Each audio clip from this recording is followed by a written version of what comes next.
ተመልካቾቻችን እንደምን ሰንብታችኋል? ቢላል ሾው ነው። ረሱል ሰለላሁ ዐለይሂ ወሰለም ባስተማሩን የሰላምታ አሰጣጥ አሰላሙ አለይኩም ወራህመቱላሂ ወበረካቱ። እንግዲህ የቢላል ሾው ዝግጅት የተለያዩ ማህበራዊና ሌሎችም ርዕሰ ጉዳዮችን በማንሳት የትዕይንተ ውይይትም እንዲሁም ደግሞ አጫጭር ቆይታዎችን እያደረገ በመላው ዓለም ለሚገኙ አማርኛ ተናጋሪዎች በሙሉ የሚተላለፍ ፕሮግራም ነው። በዛሬው ዝግጅታችንም ረሱል ሰለላሁ ዐለይሂ ወሰለም የቁርአንን እንዴት ነው ለኡማው ያስተማሩት በሚል ርዕሰ ጉዳይ ሼህ መሐመድ ዘይን ዛህረዲን የጀመሩት ርዕሰ ጉዳይ አለ። እንግዲህ ረሱል ሰለላሁ ዐለይሂ ወሰለም ቁርአንን ወደኛ ተግባራዊ ሲያደርጉት እንዴት ነው ቁርአንን እያስተማሩን የመጡት ከረሱል ሰለላሁ ዐለይሂ ወሰለም የህይወት ተሞክሮ ጋር እንዴት ነው የተተረጎመው ቁርአን በሚል ሼህ መሐመድ ዘይን ዛህረዲን ቀጣዩን ክፍል ዛሬ ያስደምጡናል። ከዛ በተከታይነት ደግሞ ሙስሊሞች የትና እንዴት እንዝናና በሚል ርዕሰ ጉዳይ የተዘጋጀ ትዕይንተ ውይይት አለ። ትዕይንተ ውይይቱን መሐመድ ካሳ ይመራዋል። ከሼህ መሐመድ ዘይን ዛህረዲን ቆይታ በኋላ ተመልሰን ትዕይንተ ውይይቱን እናዳምጣለን። በፕሮግራማችን ላይ አስተያየት ካላችሁ በአድራሻችን ማድረስ ትችላላችሁ። አብራችሁን ቆዩ።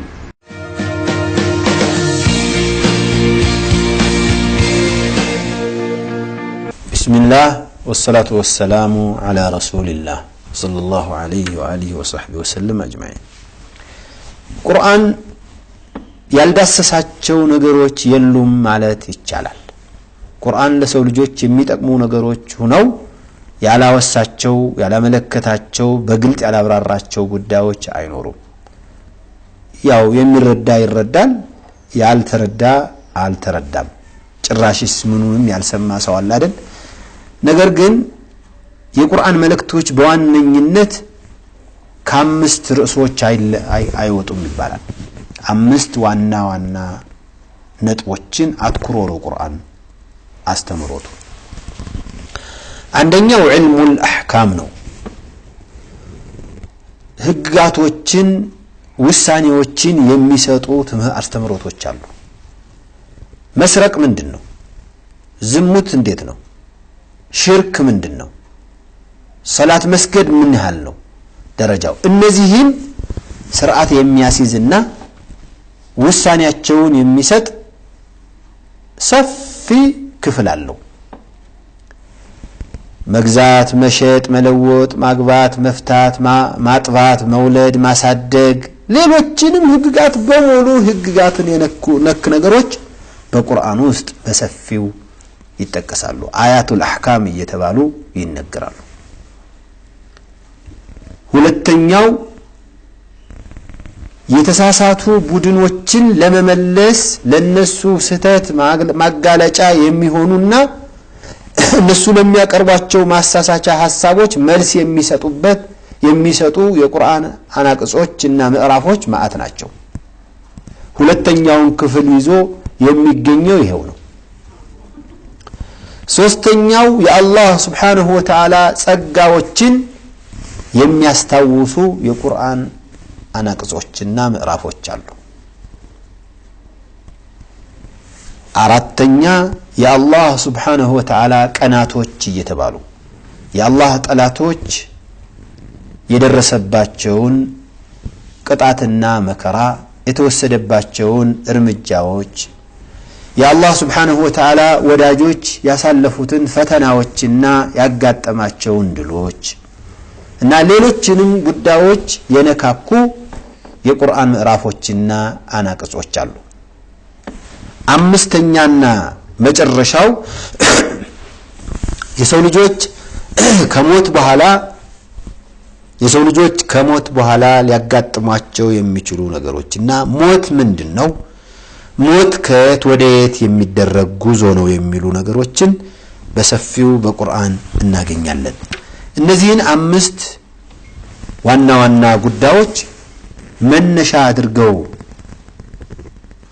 የሚወረዱት የቁርአን ምዕራፎችና አናቅጾች እንዳልኳችሁ 114 ምዕራፎች ናቸው። ስለዚህ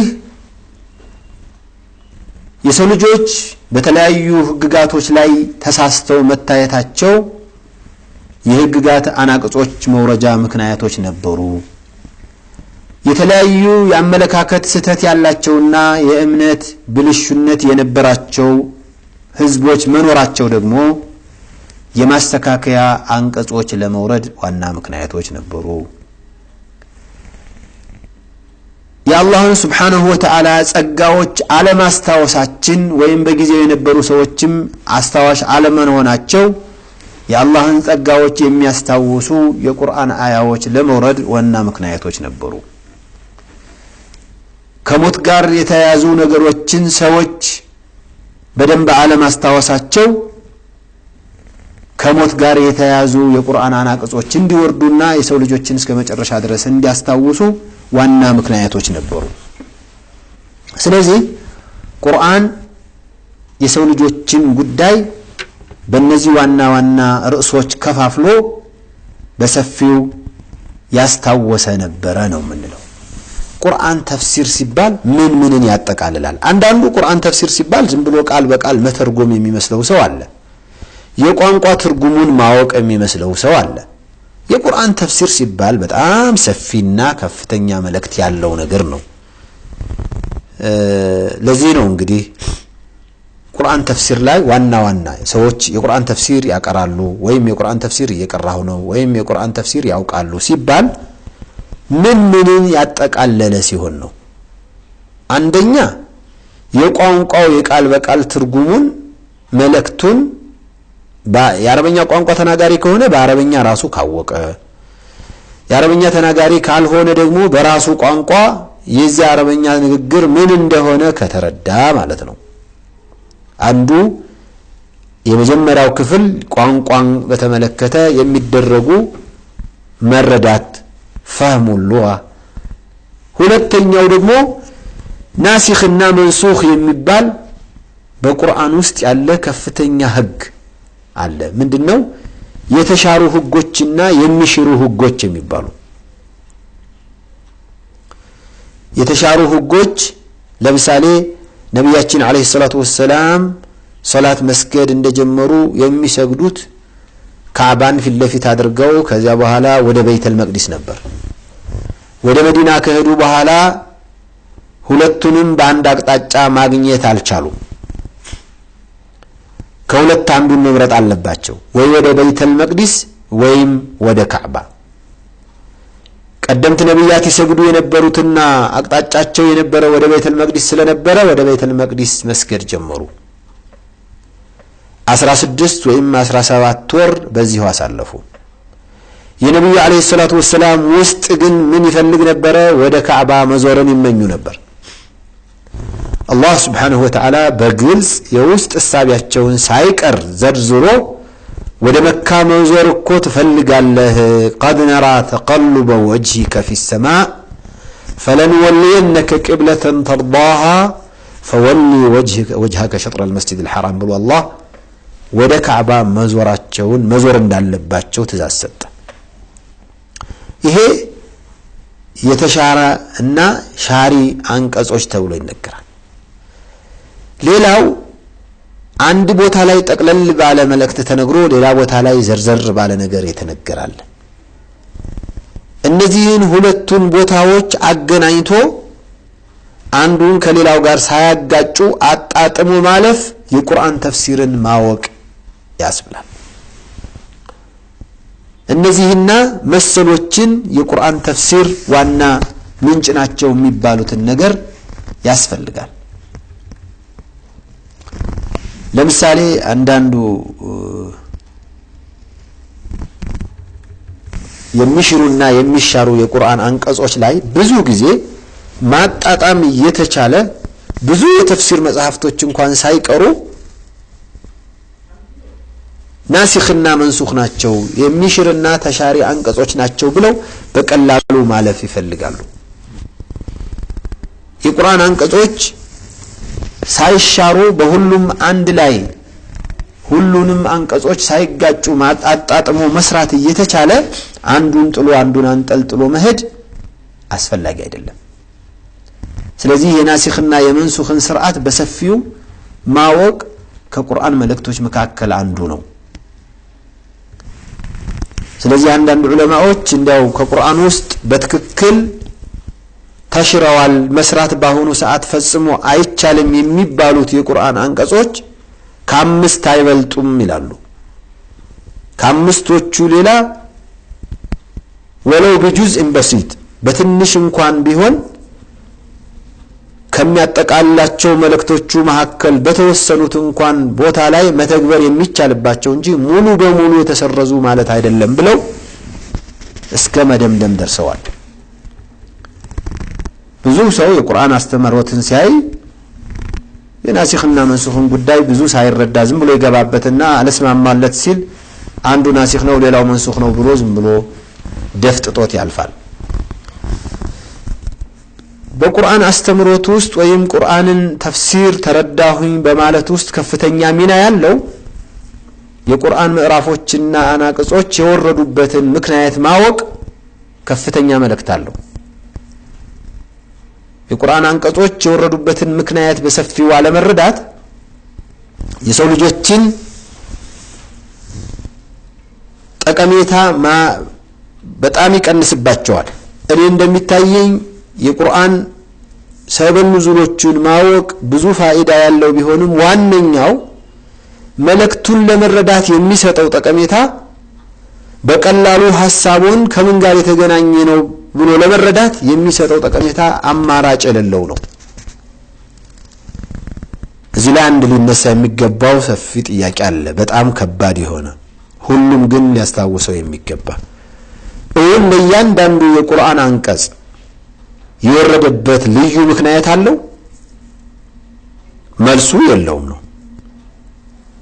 ሁሉም የቁርአን አንቀጾች የወረዱበት ምክንያት የላቸውም ግን ጠቅለል ያለ መልእክት ግን አለው ቀደም እንዳልነው አያቱል አህካም ለምን ወረዱ ከተባለ የሰው ልጆች በዚያ ጉዳይ ላይ ሊያውቁት የሚገባን ህግ ማስቀመጥ ስለተፈለገ ነው ሌላው የተለያዩ የተሳሳቱ ቡድኖችን የሚያወግዙ የቁርአን አንቀጾች የወረዱባቸው ምክንያቶች የተለየ ምክንያት ባይኖራቸውም ግን ጠቅለል ባለ መልኩ የተሳሳቱ ቡድኖች ስለነበሩ እነዚያን ቡድኖች ለማስተካከል የግድ አስፈላጊ ነበሩና ነው ስለዚህ የተውሂድ ጉዳይ የሽርክን ጉዳይ የሚያነሱ የቁርአን አንቀጾች የተለየ የወረዱበት ምክንያት ባይኖርም ምክንያታቸው በጊዜውም ሆነ ወደፊት የሚመጣ ትውልድ እነዚያን ተግባሮች የሚፈጽም ወይም የማይፈጽም ስላለ እነሱን ለማስተዋወስ ነው ብሎ የወረዱበትን ምክንያት ማወቅ ይገባል ሌላው የወረዱበትን ምክንያት ማወቅ የሚቻለው በማን ነው የሚናገረው ቁርአን ራሱ በዚህ ምክንያት ወረድኩኝ ብሎ አይናገርም ማን ነው ሊነግረን የሚገባው በዚህ ጉዳይ ላይ አንደኛ ነብዩ አለይሂ ሰላቱ ወሰለም በዚህ ጉዳይ ላይ ይሄ ነገር ወረደ ብለው ከተናገሩ ከሳቸው የተሻለ የሚነግረን ስለሌለ እሳቸው በቂ ናቸው እሳቸው ጋር የነበሩ ሱሐባዎችም የቁርአን አንቀጽ እኮ ይሄ ቁርአን አንቀጽ በዚህ ምክንያት ነው የወረደው ብለው ከነገሩን እንቀበላለን ከሱሐባዎችም የሰሙት ታቢዒዎችም ከተናገሩ እንዲሁ ከዚያ ወዲህ ግን በመላመት የሚነገር ነገር አይደለም ቁርአን የወረደበትን ምክንያት አይተን ቁርአን የወረደባቸውን ምክንያቶች ተመልክተን ያንኑ ብቻ ህግ ነው እንዲያስተገብሩ ወይም እንዲያስፈጽሙ የወረዱ ማለት ይቻላል ወይስ መሰል ጉዳዮችን ያጠቃልላል የሚለውም ጉዳይ ያስፈልጋል ሱብሃንአላህ ቁርአን ለሆነ ሰው ጉዳይ ሊወርድ ይችላል ሌላዎችንም ጉዳዮች የማያጠቃልል መስሎ ሊታይ ይችላል ግን የዚያን ሰውዬ ጉዳይ የመሰሉ ጉዳዮች ሁሉ በሙሉ በዚያ ውስጥ ይጠቃልላሉ እንኳንስ እሱ ብቻ አይደለም ከሱ ጋር ሊነጻጸሩ የሚችሉ በቂያሱ ውስጥ የሚጠቃለሉ ሁሉ አብረው ይጠቃልላሉና ሰበብ ኑዙል ማወቅ በጣም ወሳኝ ነው ሰበብ ኑዙል ኻስና ዓም አለው ብለናል እኛ አሁን ያወራን ያለነው ኻሱን ነው የተለየውን ማለት ነው ልዩ የወረደበት ምክንያት ካልሆነ በስተቀር ጠቅላላ የወረደበት ምክንያትማ የታወቀ ነው የሰው ልጅን ከስተት ከጥፋት ከተለያዩ የተበላሹ አመለካከቶች ለመመለስ ለማስተካከል የወረደ ታላቅ መጽሐፍ ነው ቁርአን ተፍሲር እንደ ተፍሲር ሲብራራ መፈሰር ያለበት በማን ነው? ቁርአን መብራራት ያለበት ራሱን በራሱ ሲያብራራ ነው።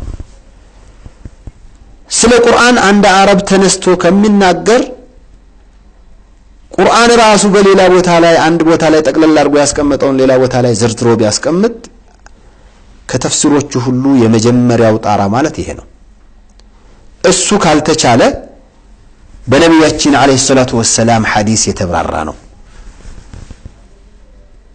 ለምሳሌ አላህ Subhanahu Wa Ta'ala إذا قمتم إلى الصلاة فاغسلوا وجوهكم وأيديكم إلى المرافق وامسحوا برؤوسكم وأرجلكم إلى الكعبين ብሎ አላህ የውዱእን ነገር ጠቅሷል። የውዱእን ሥርዓት ነብዩ አለይሂ ሰላቱ ወሰላም በሰፊው ዘርዝረው አስተምረዋል።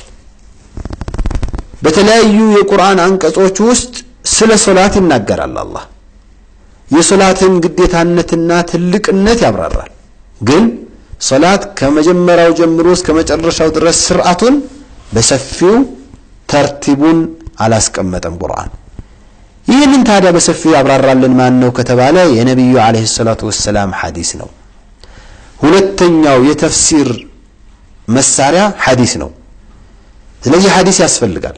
ሐዲስ ማለት የቁርአን ማብራሪያ ማለት ነውና ቁርአንን ለመረዳት ቁርአንን ራሱን ማወቅ ያስፈልጋል። በቁርአኑ ውስጥ ፈልገህ ማብራሪያዎችን ያላገኘህለት የቁርአን አንቀጽ ካገኘህ ወደ ሐዲስ ነው የምትሄደው። ቁርአንና ሐዲስ ውስጥ ያላገኘኸውን ነገርስ ምን ታደርገዋለህ ነው። ነብያችን አለይሂ ሰላቱ ወሰላም ሙዓዝ ኢብኑ ጀበል የሚባል ሱሐቢ ወደ የመን ላኩት። እንግዲህ መልእክተኛን ሲልኩ ብቃቱንና አቅሙን ለማሳየት ለመፈተን የሆኑ ፈተናዎችን ሰጡት። ሙዓዝ አሁን የምትሄደው ወደ የመን ሀገር ነው።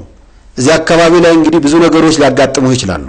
የዕለት ከዕለት እንቅስቃሴዎችህ ላይ ውሳኔ የምትሰው ከምን ተነስተህ ነው? በምንድን ነው የምትሰጠው አሉት። የአላህ ቁርአን አለኝ አላቸው። ከአላህ ቁርአን ውስጥ ማግኘት ባትችልስ የርሶ ሐዲስ የረሱል ሰለላሁ ዐለይሂ ወሰለም ሐዲስ አለኝ አላቸው። ከዛ እሱን ካላገኘህስ? ከዛ ካላገኘሁማ የራሴን ጥረት አደርጋለሁኝ።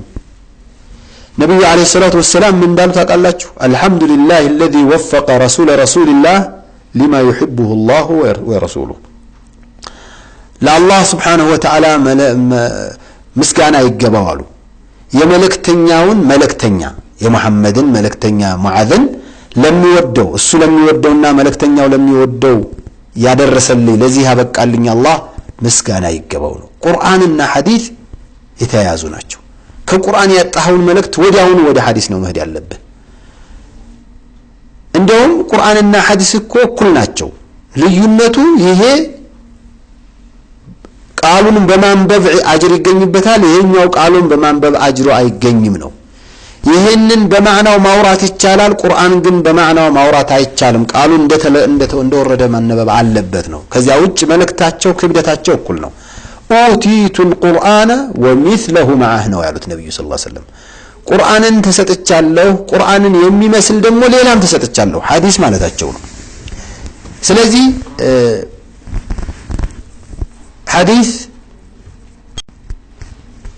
ሁለተኛ ቢባልም ዋናውና ትልቁ የቁርአን ማብራሪያ እሱ ነው። ይህን ካላገኘን ወዴት እንሄዳለን? ከሐዲስ ውስጥ ባናገኝስ? ለመሆኑ ማይገኝ ሊኖር ይችላል? አዎ ይኖራል። ሐዲሱ ሳይኖር ቀርቶ ላይሆን ይችላል። እኛ ላናውቀው እንችላለን። በጊዜው ፊት ለፊታችን ሐዲሱ ላይኖር ይችላልና ሐዲስ ካጣ ምን እናላለን? እዚያ አካባቢ ላይ በዚያ ጉዳይ ላይ የነብዩ አለይሂ ሰላቱ ወሰለም ሱሐባዎችስ ምን ብለዋል እንላለን። እነ አቡበክር እነ ዑመር እነ አቡ ሁረይራ እነ አብዱላህ ኢብኑ ዑመር እነ ኢብኑ አባስ ቦታቸውና ስፍራቸው የሚያስፈልጉት ሚናቸው እዚህ ላይ ነው። የቁርአንን መልእክት ቁርአን ውስጥ አላገኘነውም፣ የቁርአንን መልእክት ሐዲስ ውስጥ አላገኘንም። ወደ ሱሐባዎች አባባል እንመጣለን። ሱሐባዎች በዚያ ቦታ ላይ ያሉት ነገር ካለ ከዚያ ወዲህ ያለ ሰው 10 ሊቀባጅር አይገባውም። የነሱ አባባል ነው በቃ። ምክንያቱም እነሱ የቁርአንን ምንነት ያውቃሉ። ቁርአን ይወርድ በነበረበት ጊዜ አብረው የነበሩ በቁርአን ሲተገበር አብረው የነበሩ ሰዎች ናቸውና ከኛ የተሻለ ያውቃሉ። የቁርአን መልእክት እነዚህ ሶስቶቹን አልፎ ከመጣ ቁርአን በቁርአን መፈሰር ካልተገኘ ካልተቻለ በሐዲስ የሚፈስረው ካልተገኘ የቋንቋ ፍች የሚስማን ነው የሷሐባዎችን እዚያ ውስጥ ያላቸውን ሐሳብ ማግኘት ካልተቻለ ወዴት እንሄዳለን? በአራተኛ ደረጃ የቋንቋ ፍቹ ምንድነው ነው። በዚህ ሰዓት ሁሉም ይሳተፍ ይችላል። የቋንቋ ሙያ ያለው ሰው ሁሉ ይህንን አንቀጽ በመፍታት ሊታገልና ሊጥር ይችላል። እነዚህ አራቱ የቁርአን የተፍሲር መንገዶች ሁሉም ሰው ሊያውቃቸው ይገባል። ይሄ ቁርአን አንቀጹ በዚህ ነው የተብራራው ሲባል በምኑ ከአራቱ የተፍሲር አይነቶች በየትኛው ነው የተብራራ ብሎ መረዳቱ አስተማማኝነቱን የበለጠ ዋስትና ይሰጣል። የቁርአን ተፍሲርን በተመለከተ በዚህ ያናበቃ በሌላ ፕሮግራም ላይ ተገናኝተን በሰፊው ልንነጋገር እንችላለን። እስከዚያው ድረስ ደህና ሁኑ። ሰላም አለይኩም ወራህመቱላሂ ወበረካቱ።